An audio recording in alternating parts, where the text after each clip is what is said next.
Hey, what's up, y'all? My name is Dennis Heil, and I am diagnosed with type 2 bipolar disorder with severe depression and high functioning autism. I've been living with bipolar disorder for over 30 years, 15 of which I spent undiagnosed. In 2009, I experienced a depressive psychotic break that led to my diagnosis of type 2 bipolar disorder. I would be diagnosed with autism a few years later. In my podcast, Bluntly Bipolar, I'm going to share with you my experiences and the hard lessons I've learned trying to find some peace and happiness in my life. I hope that by sharing my experiences, others can avoid learning these lessons the hard way. I'm not a mental health professional. All I am is a mental patient with a microphone. Listener discretion is advised.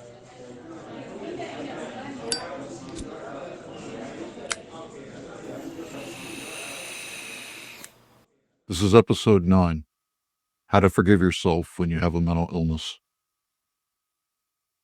I don't believe in flogging myself with guilt. That serves no purpose. However, figuring out when guilt is deserved and when it isn't is much more useful. Guilt is something those of us with mental illness often deal with, and it can be incredibly heavy. An average person makes plenty of mistakes in life. But for those of us with mental illness, we get the bonus content of trying to make peace with decisions our mental illness makes for us. We often do this alone, because bridges are flammable, and boy do they light up the night. Forgiving yourself is one of the hardest things you can learn to do. I want to share what works for me because I hope it'll help you too. The first step is to categorize the action into one of 3 categories: a circumstance outside of my control, an unintentional mistake, or an intentional choice to do the wrong thing. That helps me determine my level of responsibility and how I approach the situation.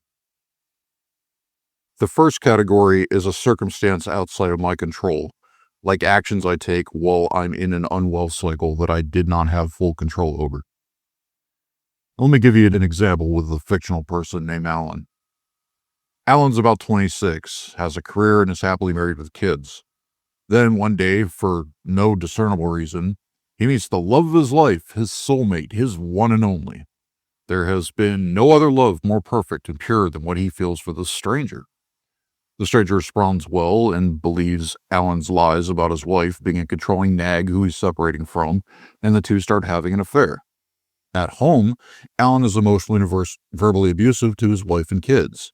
He's agitated, short-tempered, and he's only sleeping a couple hours a night. His speech is pressured, and he can't seem to stop the ugliness from pouring out of his mouth. Now, his loving family is afraid, but he can't tell anything is wrong because his mental state is preventing him from seeing it. About 3 months in, Alan cleans out the bank account and moves in with a stranger. She's a soulmate after all, and that's what it has to be, right? So there's no more pure feeling than euphoria. Everything in Alan's brain is screaming along at 1,000 miles an hour right up until the cycle ends, and he slams into a wall of depression. All of a sudden, Alan can see reality again, with crystal clarity. It's like being dropped in icy water. He has no idea what's going on, no idea what happened, and has holes in his memory from the mania. Alan can only see bits and pieces of the awful way he acted toward his family, and knows that he is divorcing his wife, who he is now once again in love with.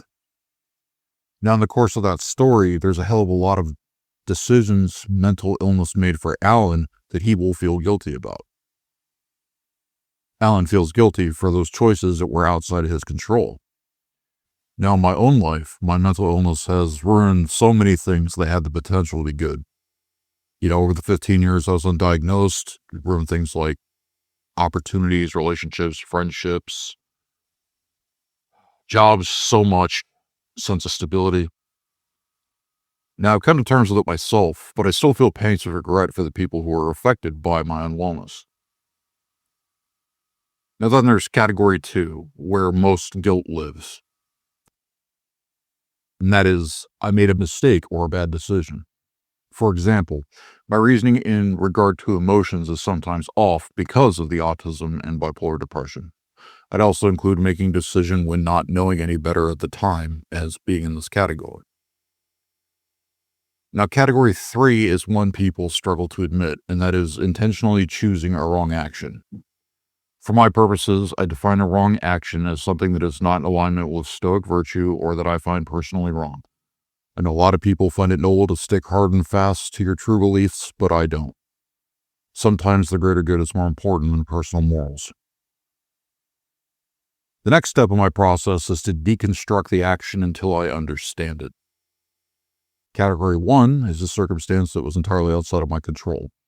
That includes the suicide of a loved one or a decision my mental illness made for me. Suicide causes a lot of complicated feelings in the people left behind, one of which is guilt. The guilt charges up unpleasant questions that we may never find answers to. What were the signs? Did I miss any signs? Could I have done anything more? Did I let them down? Do I even deserve to feel as bad as I do? Did I contribute to it? Was it my fault? Could I have saved them? Sometimes people search for that one thing that they could have done different to make a difference, or some sign that they missed, but never find it. They try to approach it rationally to understand, but mental illness isn't rational.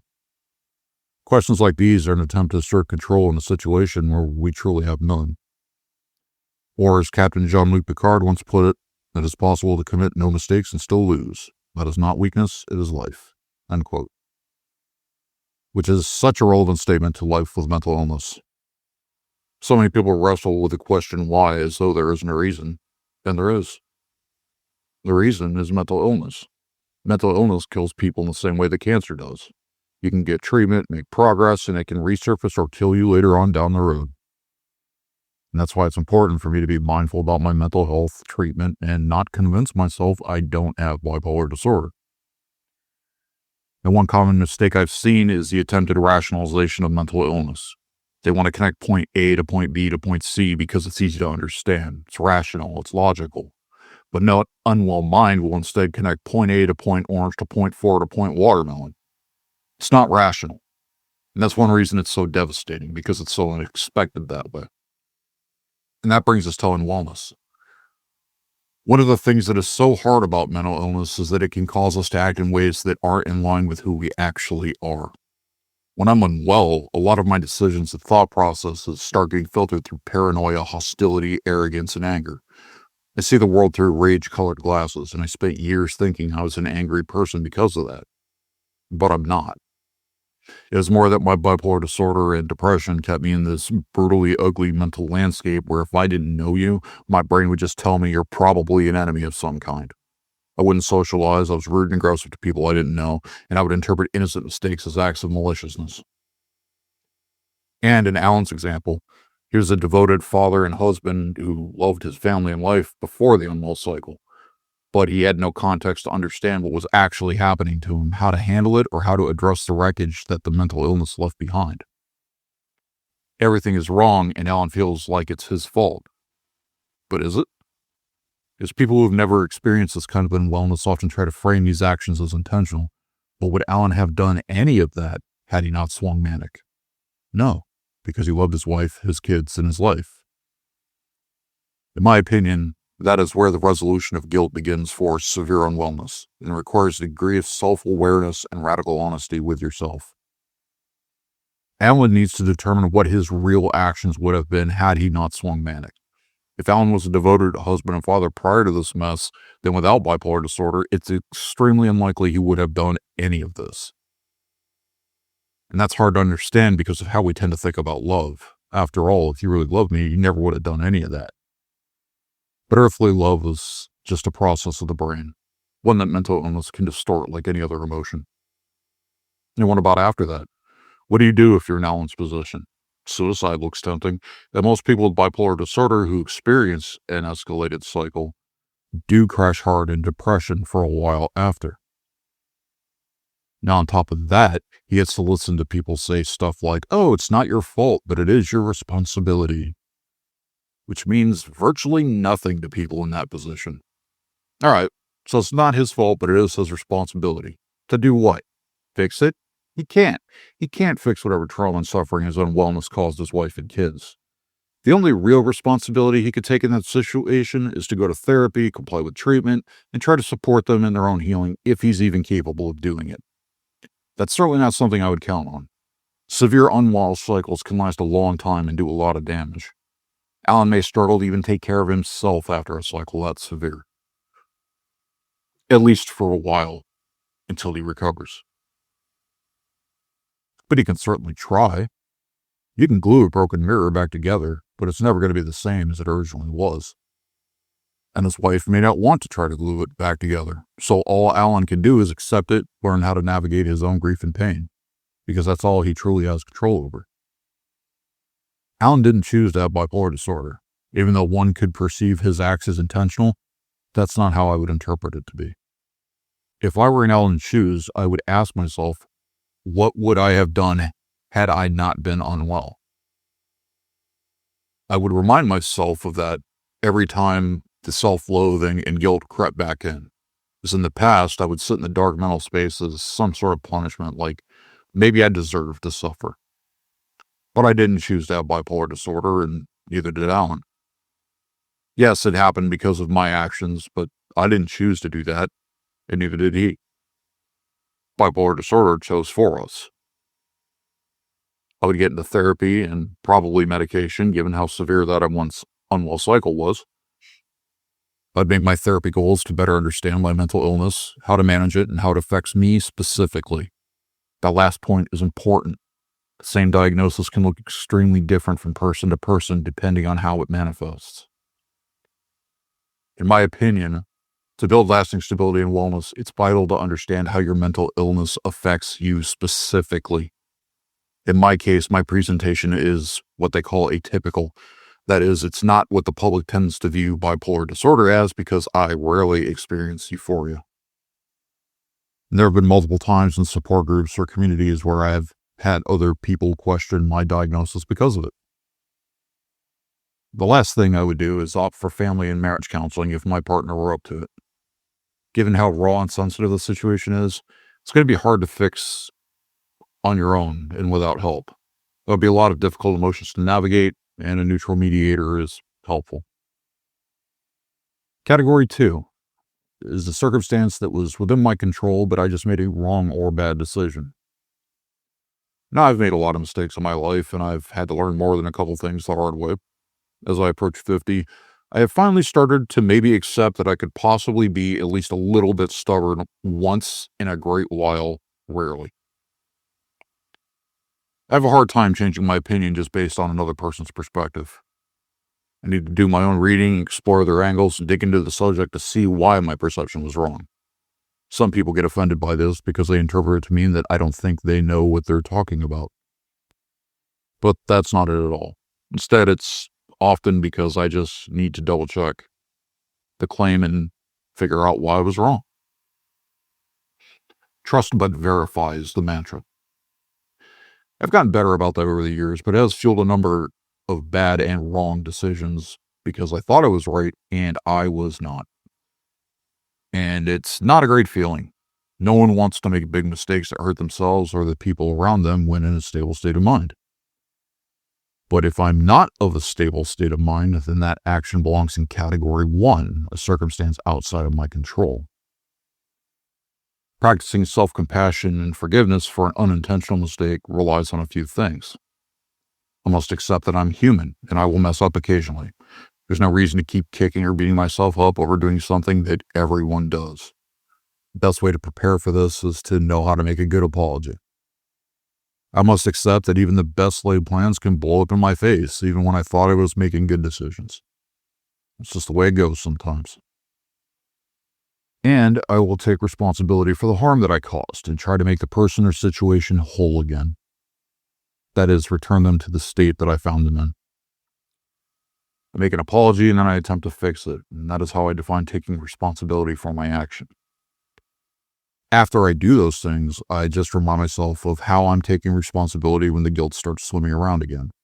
I use mantras for a long time, something like, I made a bad decision, I apologize and fixed as best as I could, and that's okay. That's just life. Then I repeat that process every time the emotion resurfaces until it eventually lessens and fades. And yes, that can take a while. Category 3 is an intentional choice to do the wrong thing. I feel like a lot of people are going to struggle with this one. Why would anyone intentionally choose to do the wrong thing? And well, because sometimes it's just necessary. Once I look at a situation and decide there is no other way to proceed, then I'm not going to feel bad about it. I know I made my best effort to find a resolution, to find a way to do it within the confines I've adopted for my ethics and morality. If I'm put into a position where I have to act against them, or I can't walk away from the situation, then it is what it is. After the event, I focus on how I can best avoid ever being put into that situation again. Was I hanging out with the wrong people? Was I doing other wrong things that led me to be in that position? Or was it just random circumstance? I started the action I don't feel good about and track the decisions that brought me there. Once I do that, I can learn from the mistake and not repeat it. Now, however, there are some hidden pitfalls that I found in this method of thinking that I want to make you aware of. That way you can avoid learning the hard way, unlike yours truly. The first is that you have to identify which direction your moral compass points. Mine spins like a compass with the North Pole, especially when I'm unstable. Understanding yourself is a long, deeply personal journey to begin with. To be able to determine right and wrong, you have to decide what right and wrong actually mean to you. Until I solidified that, all of my efforts felt superficial and shallow. The second is that you have to understand that you are not your mental illness. Now, this is a fun little phrase that gets repeated a lot in mental health communities, but there's so much nuance and context to it that it's almost useless. What about someone like me? I started bipolar cycling when I was 13 and I wasn't diagnosed until I was 29. The person I thought I was that whole time was not who I actually am. That person was a man with an undiagnosed mental illness, trauma, pumped full of toxic masculinity, and acting on those beliefs with impulsiveness, substance abuse, and suicide in mind. But that's not who I am. That's just how my mental illness affected me. The third thing is that one needs to be on decent terms with their shadow. The shadow self is a concept created by Carl Jung to describe the parts of our personality that are contrary to social standards, ashamed of, or find unacceptable. It includes the parts of us that we repress or hide away, and that also includes unresolved trauma. To take full accountability with yourself, you will need to be able to look into your shadow to determine if that's where the wrong action comes from. You can't do that if you can't look at these pieces of yourself with some objectivity, and dare I say, love. The fourth is to remember that this is about forgiving yourself, not how other people feel. Even if you're able to separate your actions and make peace with yourself, that does not mean that other people will forgive you. Self-forgiveness is not something to be weaponized or thrown into someone's face. If someone approaches you and says, hey, this thing you did while you were unwell really hurt me, try to avoid digging into defensiveness. You don't want to say something like, well, I'm mentally ill and I couldn't help it. That may be true, but it's not going to lead anywhere good for you. Instead, the approach I take is something more like, I apologize for my actions. I was unstable and not capable of making the right choice at the time. Can I make it up to you? Can I fix it? Now, I struggled with apologies for a long time because of my autism. I had a limited view on what an apology meant. It took me a while to understand that an apology is sometimes used to just acknowledge another person's hurt. I can acknowledge that my mental illness has harmed or caused problems for people other than me. That's just the reality of the situation. Avoiding or denying that truth will destroy your friendships and relationships. But there is a good side. What I've found over the years is that people can be much more forgiving and understanding than I thought they would be. In many cases, the issue wasn't the fact that the damage happened. It was a refusal to acknowledge the other person's feelings about it. After I pivoted and adopted that approach, it led to some very interesting conversations. Sometimes they would tell me about a similar situation they were in. Others have talked about their struggling loved ones. And some were just sympathetic because they knew me well enough to know I wouldn't normally have taken the actions that I did. And the reason that I gave that example about Alan is because it's something I've seen happen over and over and over. The harm and trauma that Alan's family experienced is not something that's just going to go away. It's not going to disappear overnight. And it probably won't for Alan either. They may forgive Alan. His wife may choose to try to glue the pieces back together with him, but there are still painful emotions that may need to be addressed. And if they aren't addressed, it will poison the relationship with resentment. Do not, and I repeat, do not use self-forgiveness as a way to ignore harm that comes from your actions, whether they're intentional or not. It will fuck up all of your relationships. Accept the responsibility, navigate the fallout, and do the best you can to try to make it right. A little bit of effort goes a long way with a lot of people. And again, I will stress, I would highly recommend a certified mental health professional and family therapist to help guide you, give you perspective, and heal where you can. This is too large and serious of a thing for random people to be sticking their nose in, or for general advice from an article on the internet. The fifth and final thing is that keeping the journey of self-forgiveness in your head, in a journal, or in a counselor's office may be your best choice. This is something I've been working on since I was diagnosed back in 2009, and the more I've done it, the easier it's gotten. It's fairly easy for me to separate which actions were in my control and which weren't. However, other people aren't on your timeline. I can pretty easily forgive myself for negative things that I've done while I was unwell, or because I didn't know any better, but that can look insensitive and callous to other people. They most commonly interpret it to mean that I don't think what I did was a big deal, or I'm underestimating their hurt. That's not the case. I just accept that I have a severe mental illness. I accept that I'm sometimes going to do wrong things that make no logical sense. I accept that it's going to affect other people at times. I see no point in dwelling on it any further. I'm not going to waste time wishing I wasn't mentally ill or for things to be different. But other people can only see from their own perspective. They can't see the 17 years of work I've put into creating acceptance for myself. So if they feel hurt because of your actions and you treat it nonchalantly, they're likely to assume that you don't care. That creates resentment, and resentment will destroy the relationship. I don't believe in flogging myself with guilt. It serves no purpose, doesn't do anything for anyone, doesn't solve the harm, doesn't fix the relationship. If anything, it just undermines the relationship further. And self-pity is the on-ramp for depression. This dealing with depression takes up so much emotional energy that I can't help fix what I broke because I'm drowning in my own negative emotions. Now, one criticism I've received of this method of thinking, which I would barely consider a criticism, is, but you should feel bad. All right. And what if I don't? Should I just keep doing the wrong things because I don't feel guilty or empathize in a typical way? How does that help anyone? It doesn't. It's just a way for people to shame you because they feel that you don't feel bad enough. Then they say, well, you need to change and not do that again. I can't change having bipolar disorder. I can't change the fact that I will do things that are out of character when I'm mentally unwell. What am I supposed to change about myself? How? Because this isn't fun for us either. You think I enjoy causing suffering to people I care about? Making them worry about me? I don't enjoy that. That's an awful feeling. In fact, it feels so bad that plenty of mentally ill people self-isolate. Put yourself in Alan's shoes for a moment. Alan is a loving husband and father thrown in the deep end of a manic cycle.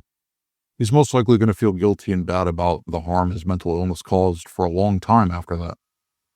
The guilt can hang heavy. It's not necessary to make it any worse than it already is. In fact, it'd be better if it wasn't utterly terrible. That way, Alan has more emotional energy to pour into therapy, recovery, and attempting to fix his relationships. Once you can absolve your own guilt through your own emotional labor, you can then free yourself to focus on the people around you. You won't have to lean on them as much for reassurance, and you can focus more energy on uplifting them and making progress in recovery. The best apology that Alan can make in that situation is complying with treatment, and that's already a challenging road. It can take years to find the right treatment, right medication. People who haven't been involved or don't know a whole lot about the pursuit of wellness often underestimate how well it can go. If they could just go to the doctor, get some pills, and boom, you're fine. That's not how it works. Side effects may be too severe. Takes months to get it dialed up to the right dose in your bloodstream for a lot of meds. And they can stop working later on. There's a lot of layers to it. One final pitfall to be aware of. Not everyone has good intentions. You want to be mindful of what's being asked of you when trying to fix the damage. There's some people that will see your guilt and just want to make you suffer for whatever pain you cause them. They'll see it as a weapon to hurt you back or take advantage of you. You want to be aware of that because that is unjust. Justice is about fairness and balance, which means even when you do wrong, you should still be afforded your basic human dignity and respect. Justice isn't just about balancing the scales for other people. It's also about fairness for yourself. You don't want to let someone turn you into their emotional punching bag because you feel bad, even if you feel like you deserve it. That's also another reason why a personal therapist is helpful. They should be a neutral person who isn't affected by your guilt or actions. Therefore, they can provide you unbiased feedback. You can ask them, do you think this is fair? And hopefully get a fair answer. Your friends and the people who care about you are more likely to be on your side, so you can't trust their perspective. I wouldn't rely on them for something this serious and severe. Self-forgiveness is a powerful catalyst for creating peace within yourself. It's something I've been working on for years, and this is what I found works for me.